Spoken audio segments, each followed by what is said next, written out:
दोस्तों नमस्कार। मैं अक्षय कुमार अंजनी अपने एक अंजनी यूट्यूब चैनल में आपका स्वागत करता हूं। आज के इस वीडियो में हम लोग भारत में राष्ट्रवाद के बारे में चर्चा करेंगे।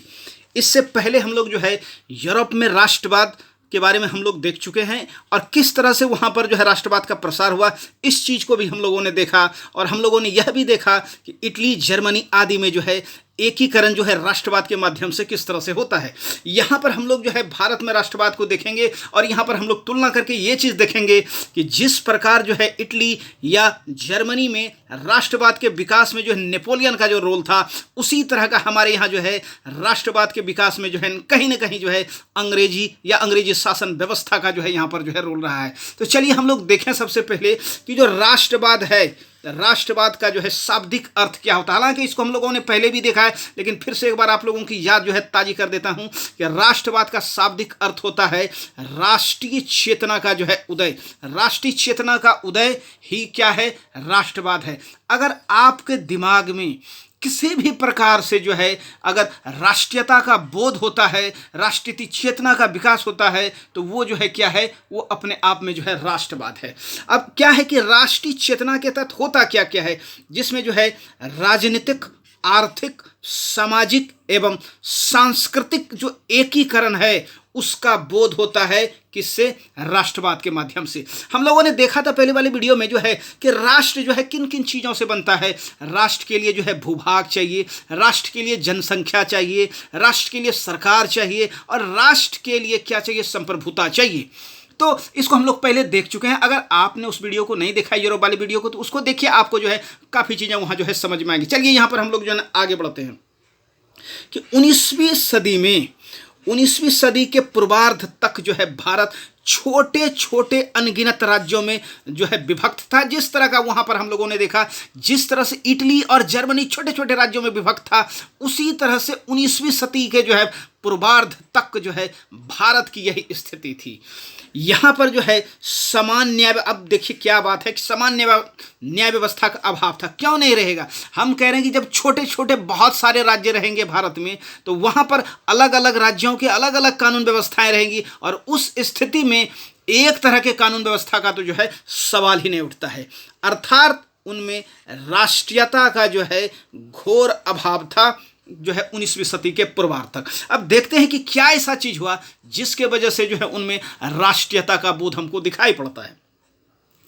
19वीं सदी में राष्ट्रीय चेतना का उदय मुख्य रूप से अंग्रेजी शासन व्यवस्था का वो परिणाम था। मतलब जिस तरह का रोल जर्मनी और इटली में प्ले करते हैं नेपोलियन, उसी तरह का हमारे यहाँ पर पूरे भारत को अंग्रेजों के द्वारा जीता जाता है और उन छोटे छोटे राज्यों के जगह पर बड़े बड़े राज्य स्थापित किए जाते हैं और वहाँ पर एक तरह की कानून व्यवस्था लागू की जाती है, जिसका परिणाम यह चीज़ होता है कि वहाँ के जो लोग हैं, भारत के जो लोग हैं, उनमें आपस में मिलने जुलने का ज़्यादा मौका मिलता है और वो अब पूरे भारत के नागरिक समझने लगते हैं धीरे धीरे। और यही तो राष्ट्रीयता है। चलिए देखते हैं आगे क्या होता है।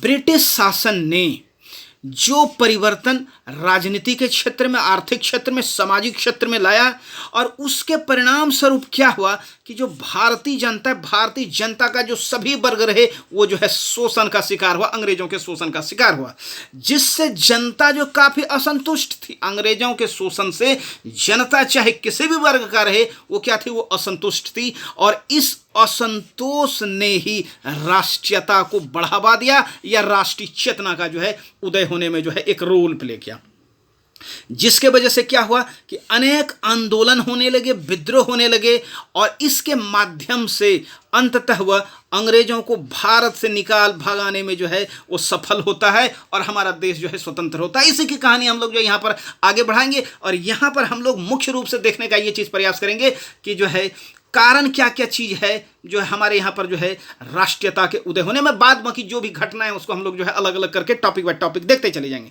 दूसरी ओर देखिए एक चीज़ और है, अंग्रेजों ने और क्या क्या चीज़ किया जिसके वजह से हमारे यहाँ पर ये राष्ट्रीयता के विकास में योगदान मिला। उनके वजह से अंग्रेजों ने भारत में समान न्याय व्यवस्था, मतलब जितने भी लोग हैं सबको एक तरह के न्याय व्यवस्था के तहत लाया। अब मान के चलिए गरीब है, अमीर है, उच्च वर्ग है, निम्न वर्ग है, निम्न जाति है, उच्च जाति है, सबको एक तरह का, अगर मान के चलिए चोरी की सजा अगर निम्न जाति के लिए है तो वही उच्च जाति के, जबकि इससे पहले जो है अलग अलग जो वर्ग है उनके लिए जो है अलग अलग वर्ण के लोगों के लिए जो है अलग अलग तरह से जो है न्याय डिसाइड होता था। लेकिन अंग्रेजों के आने के बाद सभी लोगों को जो है एक तरह के न्याय व्यवस्था में लाया गया, जिससे हुआ ये कि लोग जो है आपस में एकता का जो है अनुभव करने लगे। इसके बाद रेलवे, डाक, तार, छापाखाना आदि का भारत में विकास किया गया अंग्रेजों के द्वारा, और जिसके वजह से जो है अंततोगत्वा जो है राष्ट्रवाद को जो है इससे जो है बढ़ावा मिला। कैसे मिलता है इसको हम लोग जो आगे देखते हैं। राष्ट्रवाद, भारत में राष्ट्रवाद के उदय में ये कौन कौन से कारण रहे उसको हम लोग थोड़ा सा जल्दी से देख लें। तो सबसे पहले राजनीतिक कारण अगर देखें तो राजनीतिक कारण क्या है कि अंग्रेजों ने पूरे भारत को जो जीत कर एक राजनीतिक एकीकरण को पूरा किया, और हर पूरे भारत में जो है एक समान जो है प्रशासन, एक समान न्याय व्यवस्था, रेलवे का विस्तार किया गया, डाकतार लाया गया, और इसके माध्यम से जो है लोगों के अंदर जो है एकता का एहसास हुआ, और लोगों को लगने लगा ये पूरा का पूरा जो है भारत है वो हमारा है, ये पूरा का पूरा अलग अलग टुकड़ा नहीं है। अब देखिए क्या है, ये राजनीतिक एकीकरण हुआ एक, दूसरा जो है एक तरह का जो है समान न्याय व्यवस्था से लोगों में जो है एकता का एहसास हुआ, दूसरा जो रेलवे है, अब भारत मान के चलिए ये भारत है, भारत के कहीं भी आने जाने में रेलवे की वजह से ये चीज़ हुआ कि आप बहुत आसानी से लंबी दूरी भी तय कर सकते थे, जबकि रेलवे से पहले ऐसा लोग नहीं कर सकते। ऐसे में दूर दराज तक जाना भी लोगों के लिए संभव हुआ, और साथ ही साथ डाक और तार ने भी यही काम किया। इससे लोग जो है आपस में संवाद बेहतर तरीके से स्थापित कर सके, और इसने जो है कुल मिला के लोगों के अंदर जो है राष्ट्रीयता को बढ़ाने में जो है बड़ा जो है कारगर योगदान दिया। उसके बाद हम लोग देखें कि जो आर्थिक कारण है, क्या कुछ आर्थिक कारण भी रहा राष्ट्रीयता को जो है बढ़ावा देने में, वो क्या चीज़ था उसको हम लोग देखते हैं। आर्थिक कारण के तहत देखें कि आर्थिक कारण के तहत क्या हुआ कि अंग्रेजों के द्वारा जो आर्थिक शोषण की नीति अपनाई गई, जिसके वजह से किसान हो, कारीगर हो, व्यापारी हो, सबका जो है ये अंग्रेजों ने जो है एक समान रूप से सबका जो है ये शोषण किया, जिसके वजह से ये सारे लोग चाहे किसान रहे, कारीगर रहे, व्यापारी रहे या और भी लोग हैं, वो अंग्रेजों के जो विरोधी और अंततोगत्वा जो है देश प्रेमी बन गए। दादा भाई नौरोजी साहब ने अपने जो है धन निष्कासन के सिद्धांत की जो है व्याख्या करते हुए ये चीज़ जो है इसके माध्यम से कहा कि लोगों को यह समझाने का प्रयास इनके द्वारा किया गया कि किस प्रकार अंग्रेज जो है भारत का लगातार शोषण कर रहे हैं और उसको आर्थिक रूप से खोखला करते जा रहा है। ये हमको सबसे पहले बताने का प्रयास किया कि इन्होंने दादा भाई नौरोजी ने। और ऐसे में लोग अंग्रेजों के विरोधी हो गए। भाई अंग्रेज कहता है कि जो है हम तुम्हारा भला करने के लिए आए, लेकिन यहाँ पर देख रहे हमारे देश को जो है खोखला करते जा रहा है। तो इस स्थिति में जब पढ़े लिखे लोगों के द्वारा जो है दादा भाई नौरोजी सरीखे और बहुत सारे लोगों ने इस ओर जब ध्यान आकृष्ट कराया गया, तो उस स्थिति में वो जो है अंग्रेज के विरोधी हो गए और अंग्रेजों को जो है अंततोगत्वा यहाँ से खदेड़ने के मुहिम में वो जो है लग गए, और तब तक दम नहीं लिए जब तक जो है उसको यहाँ से भगाए नहीं। अब देखिए क्या हुआ, होता क्या था कि किसानों से जो है अधिकाधिक ज़्यादा से ज़्यादा जो है वो लगान वसूल किया जाता था। बुनकरों का जो है धंधा चौपट कर दिया, यहाँ तक कि उनका अंगूठा तक काट लिया जाता था, और वो जो है बेकार पड़ गए, उनको काम नहीं मिलने लगा। और 1882 ईस्वी में एक चीज़ घटना आपको समझाने का प्रयास करते हैं कि सूती कपड़े पर आयात शुल्क जो है समाप्त कर दिया, जिससे जो है यहाँ के जो लोग हैं वो और बेकार हो गए। कैसे देखिए समझने का प्रयास करते हैं। जैसे देखिए कोई विदेश है, विदेश से कोई सामान ये मान के चलिए इंडिया में आता है, तो यहाँ पर क्या होता है कि आप जो है आयात शुल्क लेते हैं, और आयात शुल्क लेने की वजह से विदेश से जो आने वाला सामान है उसकी कीमत जो है बढ़ जाती है। यहाँ पर क्या किया, इंग्लैंड से आने वाले जो सामान है उस पर आयात शुल्क समाप्त कर दिया, और मशीन से बनने वाला जो कपड़ा है वो जब भारत में आया तो बुनकर उस कपड़े का मुकाबला नहीं कर सका, और कहीं न कहीं जो है बुनकरी को धंधा को चौपट करने में जो है इस एक्ट का जो है बहुत बड़ा जो है रोल रहा। साथ ही साथ सरकारी जो नौकरी थी, सरकारी नौकरी में सिर्फ और सिर्फ छोटे पद जो है भारतीयों को दिया जाता था, मतलब ये आर्थिक रूप से उनको कमज़ोर बनाने का एक प्रयास किया गया।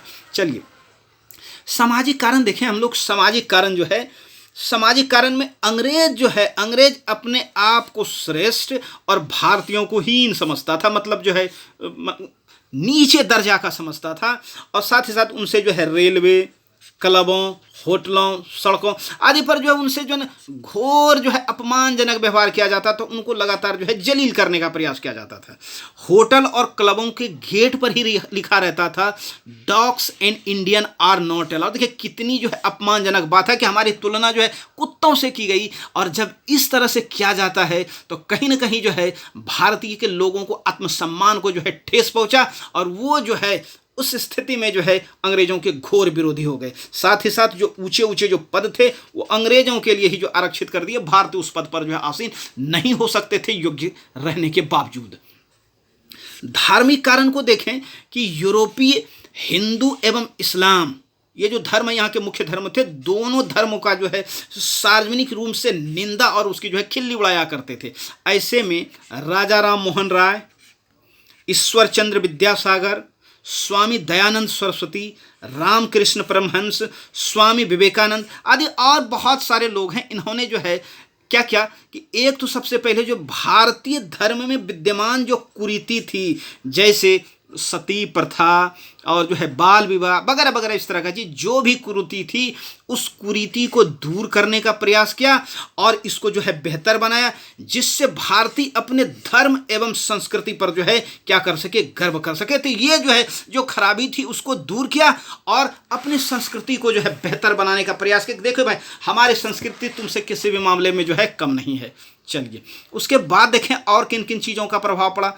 और जो है देखिए जो पश्चिमी शिक्षा है, पश्चिमी शिक्षा का प्रभाव जो है, खासतौर से जो ज्ञान विज्ञान का जो प्रभाव है, वो जब भारतीय उनके टच में आते हैं और वो पश्चिमी शिक्षा से प्रभावित होते हैं, तो वो जो है उनकी रचनाओं को पढ़कर जो है, चलिए इसको देखते हैं हम लोग ठीक से, कि भारतीय पश्चिमी शिक्षा के माध्यम से आधुनिक विचारों एवं ज्ञान विज्ञान से परिचित हुए। एक, उन्होंने Milton, Burke, Rousseau, Voltaire, Mazzini, Montesquieu, Garibaldi आदि बहुत सारे जो लेखक हैं, रचनाकार हैं, उनकी रचनाओं को पढ़ा और इसके माध्यम से वो आधुनिक विचारों से जो है वो परिचित हुए। और साथ ही साथ इसके माध्यम से यूरोपीय लोकतांत्रिक व्यवस्था जो है उसको पसंद करते हुए भारत में भी जो है लोकतांत्रिक व्यवस्था को लागू करने के लिए जो है दिलो जान से लग गए, और जब तक उनको सफलता नहीं मिली वो अंततोगत्वा उस पर जो है लगे रहे। चलिए उसके बाद देखें समाचार पत्रों की जो है क्या भूमिका रही है इसमें। तो भारत में राजा राम मोहन राय ने आधुनिक राष्ट्रीय प्रेस की स्थापना की, जिसमें जो है उन्होंने संवाद, कुमौदी और मिरातुल अखबार का जो है उनके द्वारा संपादन किया गया। इसके अलावा पूरे भारत में पत्र पत्रिकाओं का जो है अंबार लगे। आप जानते हैं कि जो बाल गंगाधर तिलक है, उनके तिलक के द्वारा जो है मराठा और केसरी पत्रिका, जिनसे जो है राष्ट्रवादी जो विचार है उनको लगातार उनसे प्रसारित किया जाता था, उनको उनका खामियाजा भी भुगतना पड़ा, अलग बात है। और इसी तरह से देश के अलग अलग भाग में अलग अलग अखबार, अलग अलग पत्र पत्रिकाओं ने जो है राष्ट्रवादी भावनाओं को जो है जगाने में, चेतना को जगाने में जो है बड़ा महत्वपूर्ण भूमिका निभाई। तो ये जो है प्रेस का हुआ।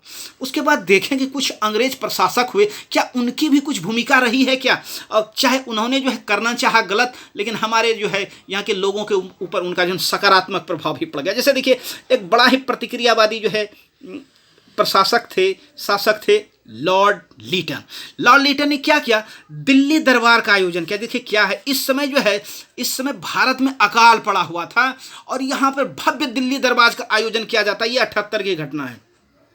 भव्य दिल्ली दरबार का आयोजन किया जाता है और उसमें बहुत सारा पैसा जो है वो खर्च किया जाता है। एक साइड लोग जो है अकाल में भूखों मर रहे हैं, दूसरी तरफ जो है ये दिल्ली दरबार का दिखावा, तो लोगों के दिमाग में ये बात खटका। एक दूसरी बात, जो वर्नाकुलर प्रेस एक्ट है, इसके माध्यम से जो भी देसी प्रेस थे जिन्होंने जो है राष्ट्रीयता को जो है बढ़ावा देने के लिए काम करा, उस तरह के देसी प्रेस के ऊपर इनके द्वारा जो प्रतिबंध लगा दिया गया। किनके द्वारा? लीटन महोदय के द्वारा।